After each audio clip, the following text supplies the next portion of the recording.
Sa loob ng 13 years old na pag-showbiz ni Daniel Padilla, inamin niya napapagod na raw siya. Ang tanong, magpapatuloy ba kaya si Daniel Padilla sa karir niya o hindi na? Sa isang interview, sinabi ni Daniel Padilla na wala naman pressure eh.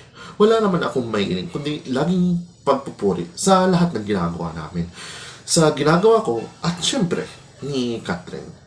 Ayun naman pala eh. Wala naman daw pressure eh. Kahit naman ako, gusto ko din pagpupuri sa mga ginagawa ko. Good job, JP. Naghugas ng finger, naglinis ng bahay, pero hindi. JP, nakahiga ka naman magkapon, wala ka naman ginawa, cellphone ng cellphone. Kasi yung victory namin, mag-isa, ay victory namin dalawa. Para sa isa't isa, all the time. O diba, ang sweet naman ni Daniel.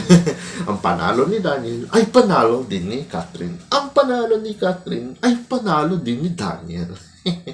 Anyways, may mga narinig ako na magbabalik tambalan daw sila Daniel at ni Catherine sa susunod na taon. Ibig sabihin, new movies and new series na naman ang aabangan natin. Diba? I do get tired too. Nakakapagod din, pero it's part of the job. And lagi namang pagkaandiyan, yung nakikita mo yung mga sumusuporta at nagmamahal lagi. Lagi naman nagre-refresh yung pakiramdam mo. Ganun naman ang pakiramdam. And every time yung gagawin namin bagong film, mabuhay ka na naman dahil sa na-excite ka na naman sa pwede mong magampanan na bagong role, di ba? Ma-excite ka sa craft mo, kaya ganun lang. Siyempre, wala naman trabaho hindi nakakapagod.